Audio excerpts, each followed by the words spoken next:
So this is the final season for Breaking Bad on AMC, right?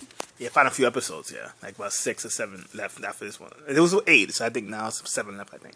Okay, so basically what happens is, if for those who don't know what Breaking Bad is, it's basically about this guy named Walter White who lives in New Mexico.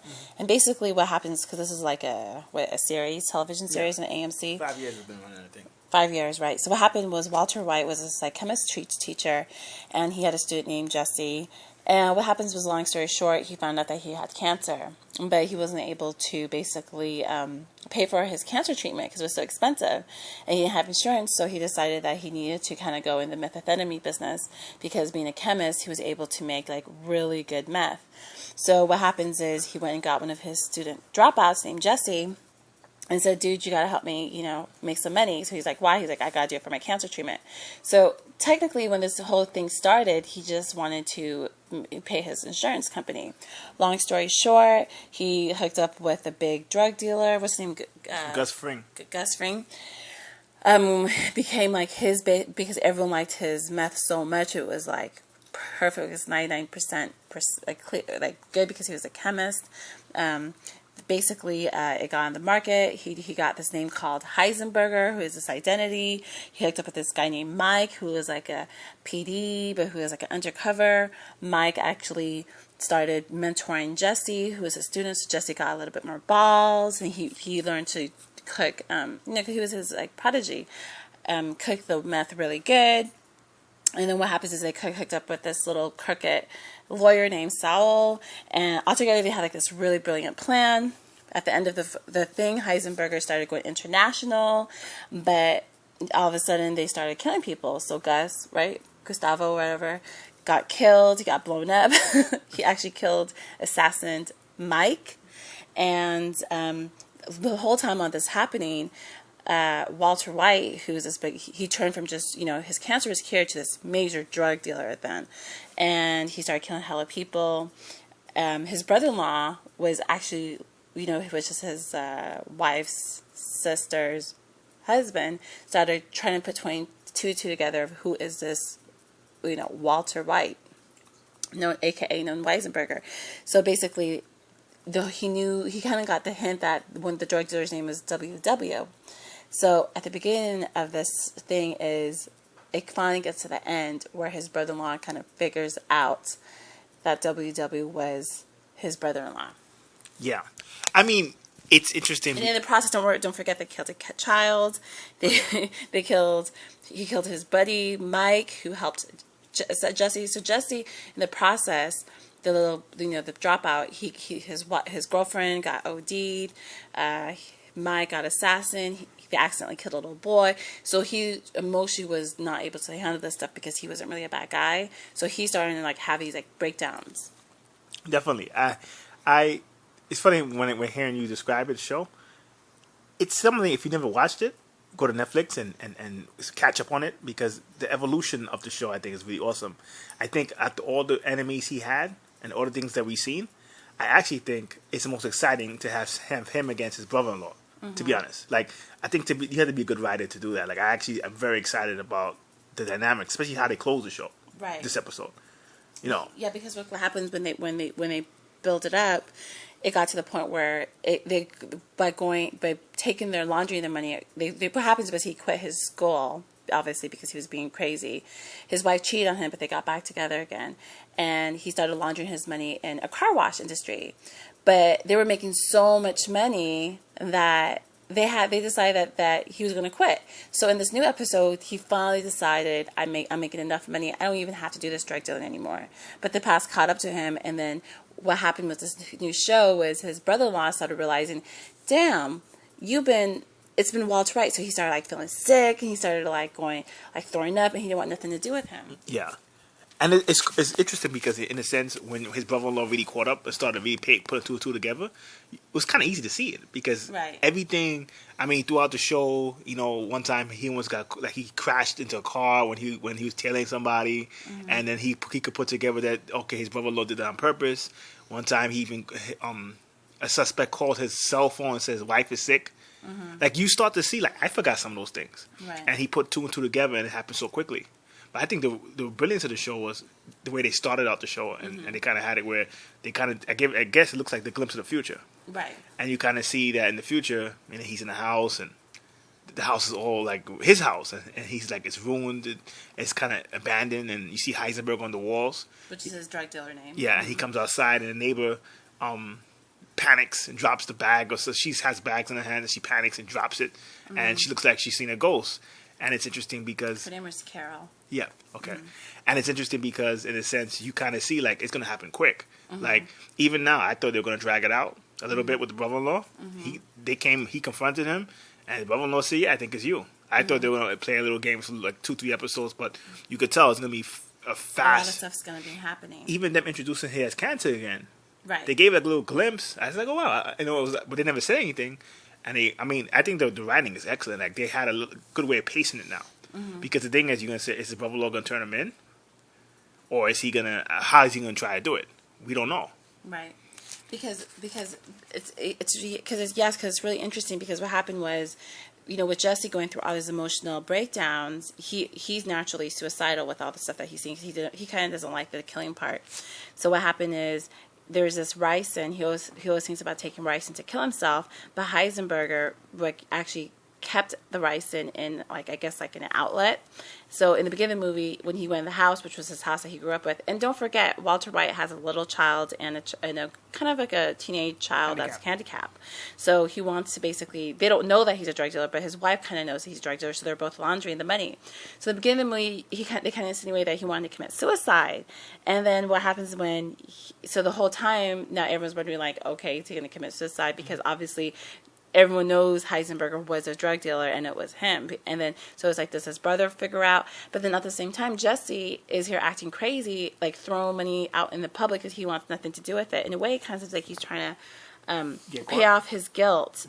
The guilt, because eventually he figured out that, Heisenberger didn't want to let him know that his mentor got killed, which Heisenberger actually killed, because he just started becoming ruthless. But Jesse kind of figured out that Heisenberger actually killed him. So then he's all like, I can't trust anyone. I don't want none of this dirty money. So he just starts throwing money out in the public. So the question is, does his brother-in-law catches him? Because what happens is Heisenberger's drugs come back. He sees his brother-in-law. His brother confronts him. It ends with them kind of having this confrontation. And Heisenberger says, if you don't know me, because he says, I don't even think I know you anymore, tread lightly, which is basically giving a threat. But I said, he should have killed his brother. I mean, this is just for a movie, but he should have killed his brother-in-law a while ago, since he's a killer. Like, why did he wait until, like, he got caught? I think if he was... if he was really that gangster, you know what I mean? Well, I think the beauty of the show is when you look at the show, he wasn't really that gangster. He evolved into it. It's like the show...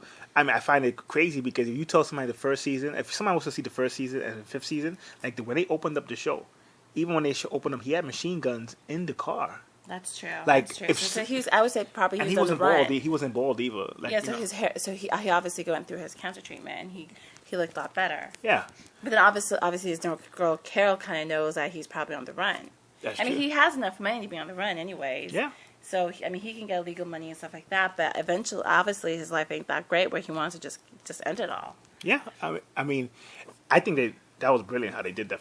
How they kind of let you in, because you kind of see in this next 6 episodes, like when I saw that they confront each other in the first episode back, it's gonna move fast. Like, that's the thing. But then the question goes: does his brother-in-law actually give him up because they're family, or does, like, Jesse going out tripping out, just giving away his money, like millions of dollars to strangers? He starts throwing it out the window, literally. Like, what the heck are you doing? Me personally, I think he's gonna take your advice. I think he's gonna kill his brother-in-law somewhere before.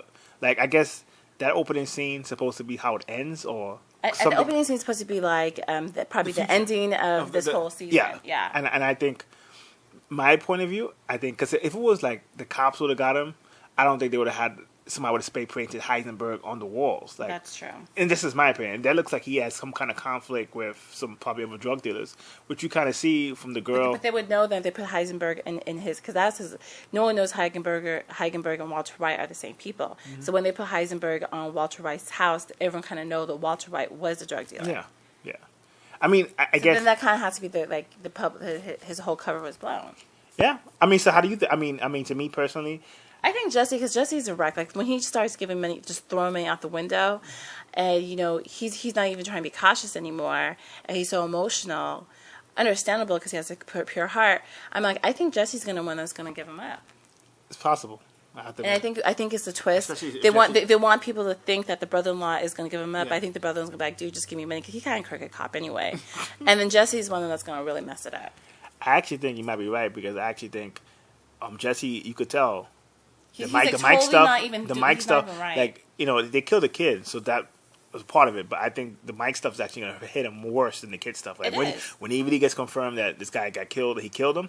I think that might be a last straw. Yeah, as crazy as that sounds. And we realize too it'll be great writing because what happened was Heisenberger always looked out for Jesse because he even said one time when he wanted to commit suicide that you're like my only son I never had.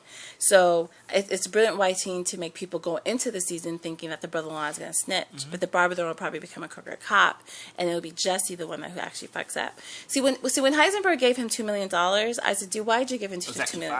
$5 million. Like, why would you give him $5 million? Like I said, just give him like $1,000 every 3 days. You know what I mean? Yeah. I think he was. See, the writing was beautiful because they never even hinted of episodes since cancer came back. Yeah. The only thing they hinted about, I think, the wall was punched. But like they hinted, like he looked like there was a part that he was in the bathroom and he looked kind of sad when he was supposedly going back to the doctor.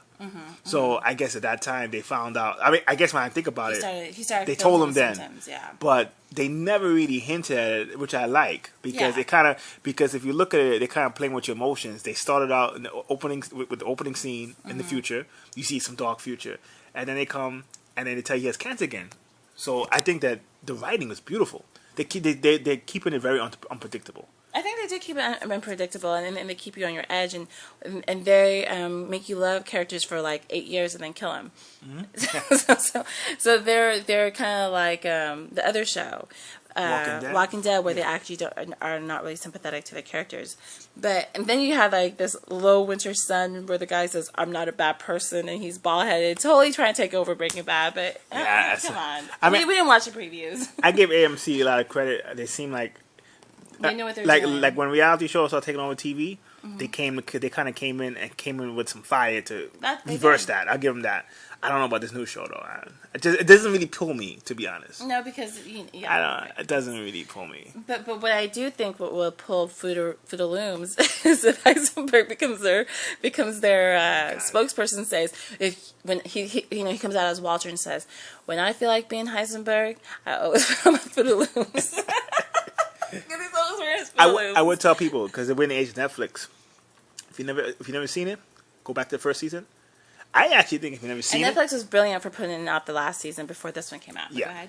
I actually think if you've never seen it, it's beautiful because if you've never seen it, you have something to watch on Netflix. And it has your adrenaline going, especially in the first seasons. It has your adrenaline like on high, like a roller coaster. Because you see the evolution, like when you look at the first season to how it is now, you're like, wow, like this guy comes in and totally changes his character. When you say he was a teacher, sometimes I can't even remember him as a teacher anymore. Right. To be honest, like they totally changed his character. So great show. I'm gonna be.